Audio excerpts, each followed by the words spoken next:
நம்ம இன்றைக்கி என்ன பார்க்க போகிறோன்னா தக்காளி சாதமும் முட்டை ஃப்ரையும். ஒரு கடாயில் எண்ணெய் ஊற்றிக்கலாம். கடுகு போட்டுக்கிறேன். ஒரு 2 பச்சை மிளகாய் ஆட் பண்ணிக்கிறேன். வெங்காயம் போட்டு நல்லா வதக்கிக்கலாம். அதுக்கப்புறம் கொஞ்சம் கருவேப்பிலை ஆட் பண்ணிக்கலாம். நல்லா மிக்ஸ் பண்ணிவிட்டு கொஞ்சமாக மஞ்சள்தூள் ஆட் பண்ணியிருக்கேன். தக்காளி 3 தக்காளி ஆட் பண்ணியிருக்கேன். பிடிச்சிருந்தால் மறக்காமல் சப்ஸ்கிரைப் பண்ணிவிடுங்க நம்ம சேனலை. தேவையான அளவு உப்பு ஆட் பண்ணிக்கலாம். கொஞ்ச நேரம் அதை வதங்கி வர வரைக்கும் நல்லா வெந்து வரட்டும்.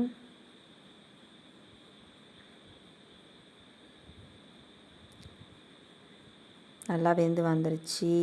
இப்போ ஃபினிஷ் ஆகிடுச்சு. கொஞ்சம் கொத்தமல்லி தூவிட்டு இறக்கிக்கலாம். நான் ஒரு 3 எக் எடுத்திருக்கேன். 3 வேக வச்சுக்கலாம். வேக வச்சுட்டு கட் பண்ணிட்டேன். கொஞ்சமாக ஆயில் ஊற்றிட்டு கடுகு போட்டிருக்கேன். கொஞ்சம் மஞ்சள்தூள், வெறும் மிளகாத்தூள், தேவையான அளவு உப்பு, கருவேப்பிலை. இப்போ கட் பண்ணதை அதில் போட்டு ஃப்ரை பண்ணி எடுத்துக்கலாம். இப்போ தக்காளி தொக்கில் சூடான சாதம் போட்டுக்கிட்டு நல்லா பொறுமையாக மிக்ஸ் பண்ணிக்கலாம். தக்காளி சாதம் ரெடி ஆகிடுச்சு. நான் டிஃபன் பாக்ஸில் மாற்றி வச்சுருக்கேன்.